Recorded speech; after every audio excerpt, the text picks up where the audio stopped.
Thanks for joining.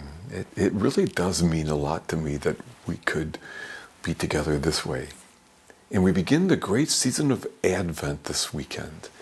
It is an important time. Now, I do lament a little bit, and I'll sound like the old codger that I am here.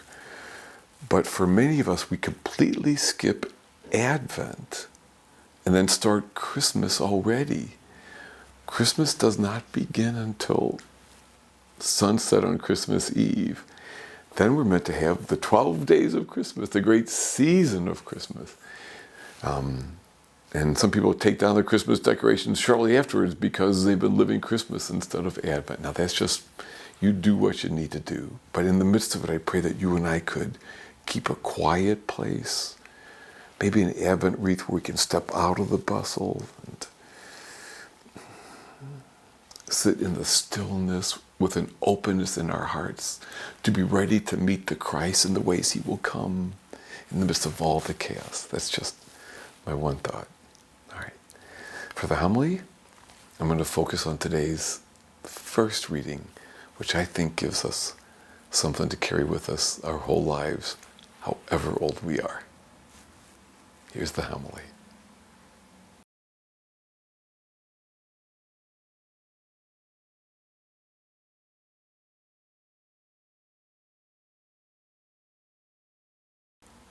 You, O Lord, are the potter.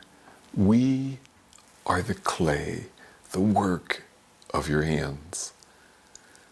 With these words from today's first reading, God gives us something crucial, something we maybe didn't even realize that we needed.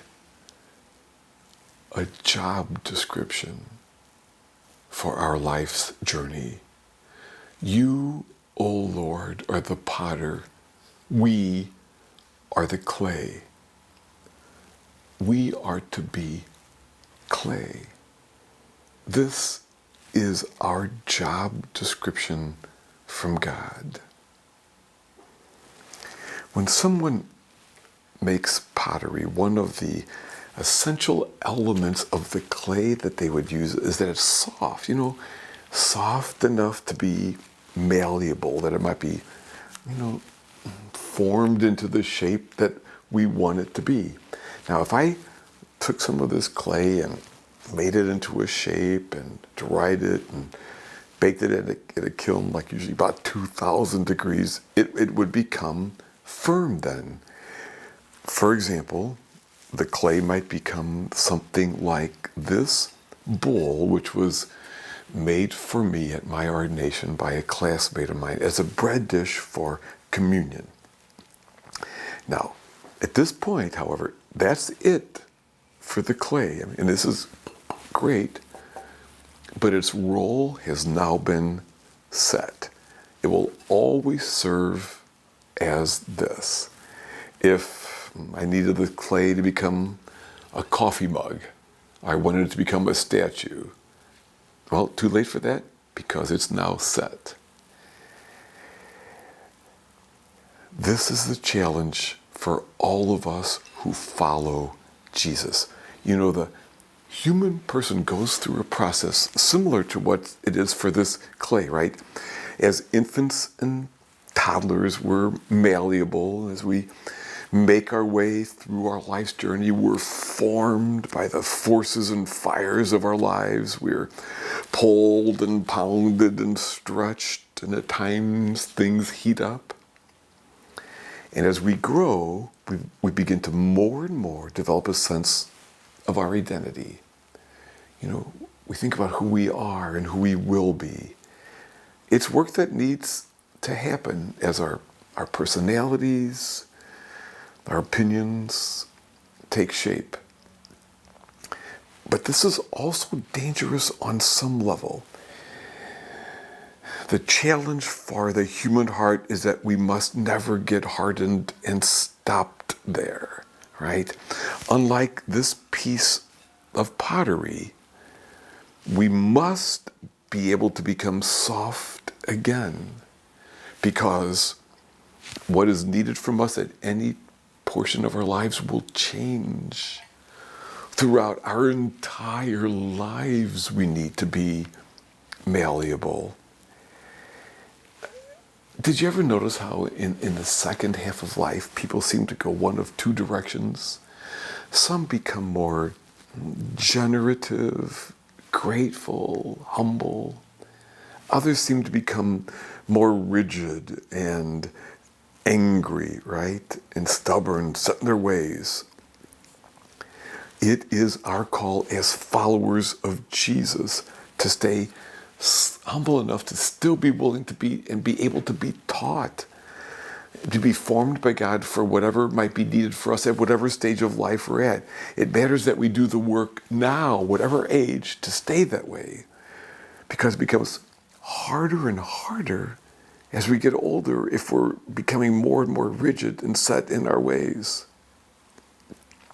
Now, when I was a baby priest, this came with ordination, somebody else gave me a beautiful piece of pottery. It was both a chalice and a plate bread dish.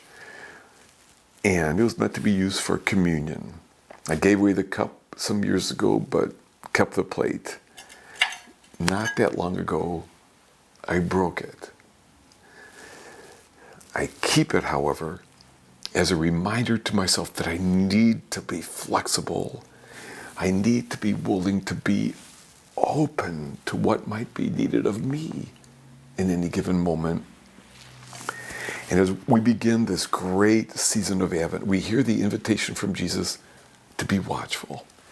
Jesus says, be alert, for you do not know how the Lord will come. We don't. And as followers of Jesus, we must be soft enough to be available for the ways that love will want to use us in any given moment. I've long observed this kind of flexible availability in the example of parents who've had to be ready to adjust in a moment, to listen to the promptings or the needs as they come, and of how those things change over the years, or sometimes in a given day.